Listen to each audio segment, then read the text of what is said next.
Chapter 665, Spirit Body Threads. Under the strong sunlight, the sea reflected a golden shade. Apart from that, deep in Klein's eyes were countless illusory black lines. They extended from the nearby mermaids, from his body, and from the different parts of the neighboring waters. They were packed densely in thin and numerous threads, corresponding to different spots. Some extended into the infinite distance, to the ends of the void. This strange, beautiful scene wasn't an unfamiliar sight to Klein. In the few times he used the all-black eyes powers and his usage of it to create the fake world, he had been able to see similar scenes. This was the source of a Mariontist's beyonder powers. From the knowledge he obtained from the potion, these illusory thin black threads were known as spirit body threads. By controlling them, one could directly influence the target's soul body, astral projection, body of heart and mind, and ether body.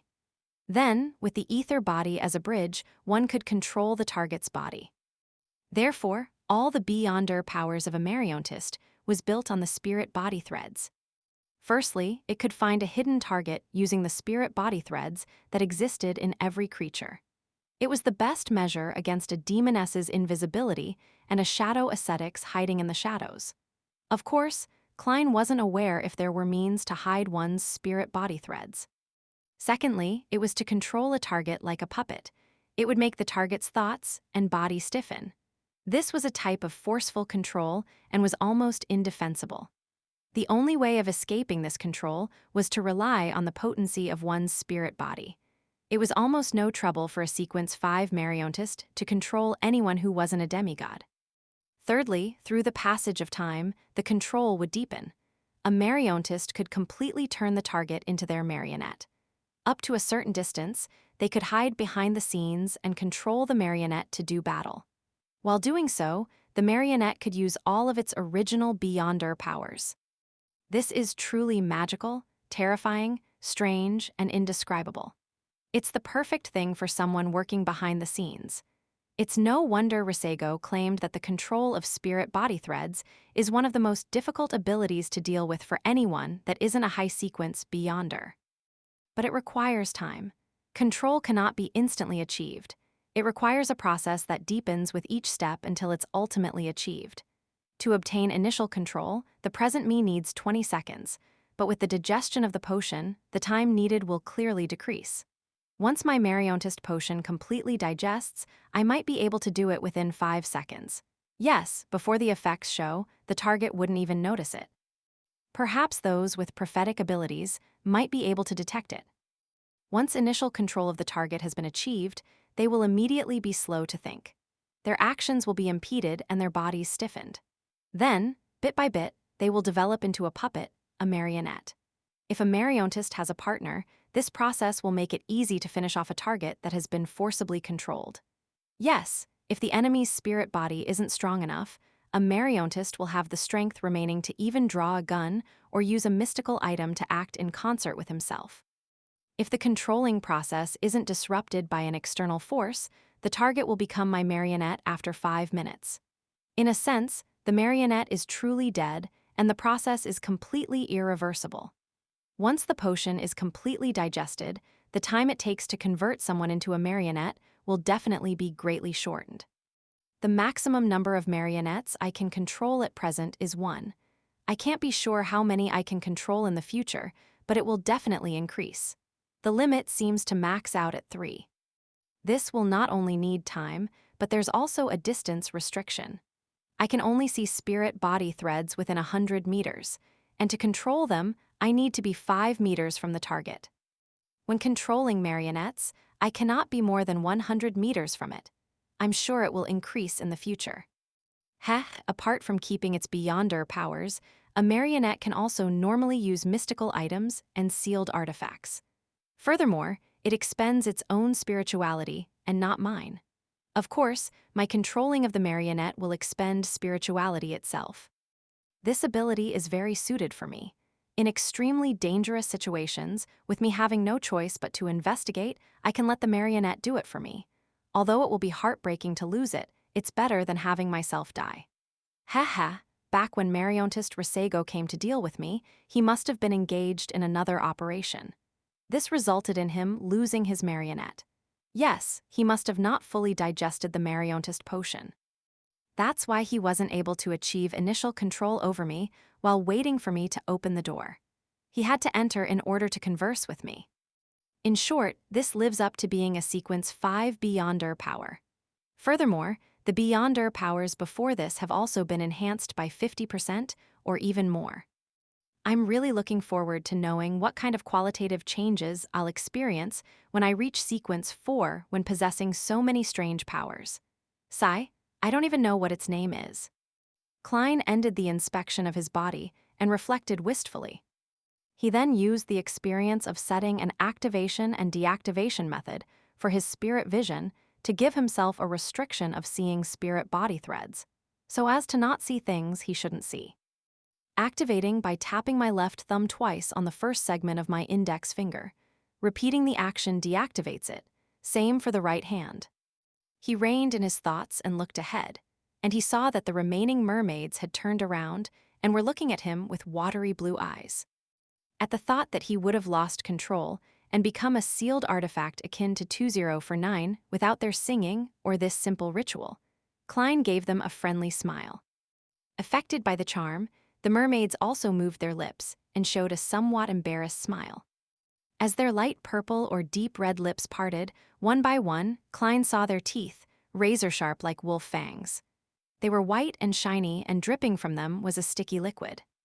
Klein was taken aback. He discovered that this was even more unacceptable for him than a real monster.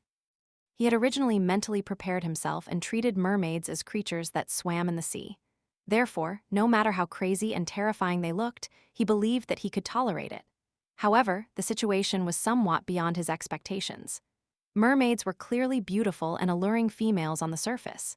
Their tails had a hetero sense of beauty, but their teeth were nasty and disgusting. This was a stark contrast that Klein couldn't take. He nearly moved his eyes away.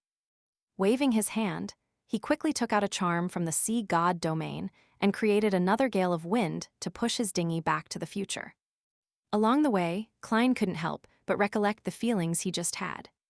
So the mermaids' singing is meant for neutralizing and balancing. Otherwise, most faceless are unable to resist the corrosion of their own spirit body threads by the Mariontist potion. They would directly lose control. Heh! Lucky ones like Calvatua aren't included. Perhaps it's because of the lack of the ritual's help that it's relatively weaker. In theory, as long as there's a voice or Beyonder power with similar effects, they can be used to replace a mermaid's singing. But people who haven't personally experienced it themselves wouldn't be able to tell the minute differences. Therefore, high-sequence Beyonders who aren't from the seer pathway will find it difficult to provide any effective suggestions. Amidst his thoughts, the dinghy returned to the future. With a rope, Klein easily returned to the deck. Anderson Hood stood by the shipboard and chuckled. So your search of mermaids was a requirement of a ritual, and not because you wish to obtain the corresponding ingredients. That's obvious, Klein succinctly replied. Anderson shrugged and said, No, it's not. A normal person will guess that mermaids are the ingredients you need, as this doesn't match the rituals needed by a sequence 4. But who knew that adventurer Jayaman Sparrow, who was at the level of a pirate admiral, was only a sequence 6? What do you mean, only? Klein resisted the urge of controlling Anderson's spirit body threads. Ignoring the strongest hunter who automatically had a provocative halo, he entered the cabin and returned to his room. Just as he approached the captain's cabin, he heard a creak as the door before him opened. Katlia didn't wear her heavy glasses. She looked at Jayaman Sparrow as the dark purple hue in her eyes swirled. Congratulations on your advancement. Previously in the dream, did I say something? You know what you said, Klein replied with a deadpan expression. Katlia fell silent for 2 seconds before saying, You questioned me about my relationship with Queen Mystic. As she spoke, she couldn't help but look around. She guessed that Queen Mystic might be on the future because of my rather sudden question. I really have to be careful when conversing with a smart person. Klein nodded, walked past her and returned to his room, leaving the corridor in silence. Only when he opened the door and took a step inside did he hear Katlia's voice sound out from the captain's cabin. It reverberated through the entire ship. Set sail for the return voyage. Inside the room, Klein waited a few minutes before re-entering the bathroom. He set up the ritual again and threw creeping hunger, which was turning more irascible due to the lack of food, above the gray fog. After doing this, he wasn't in a rush to leave. He summoned the distorted iron-black tinder and made it land before him. After studying it for a moment, Klein placed tinder inside the iron cigar case and threw it into the junk pile. Although this expensive glove was now unusable, Klein was certain that trash could still be used. Immediately following that, he slowly took off the already silent creeping hunger, and he similarly placed it into the junk pile. Phew! Klein remained silent for 2 seconds before leaving the palace that looked like a giant's residence, and then he ventured deep into the mysterious space above the gray fog. From his previous exploration, he discovered a bright staircase that seemed to lead to heaven. He suspected that the number of steps had something to do with his sequence. Therefore, he immediately came here to confirm it after he advanced. After walking for a while, Klein finally saw the holy staircase made out of pure light. Compared to before, there was another step, making it a total of 5 steps. Indeed. Klein sighed, unsurprised. Then, he climbed up the staircase that appeared to be prepared for giants and arrived at the top. At that moment, he wasn't that far from the gray fog, which was hardened in midair. He seemed to just need one more step to reach that height. Klein subconsciously looked up and seemed to see something.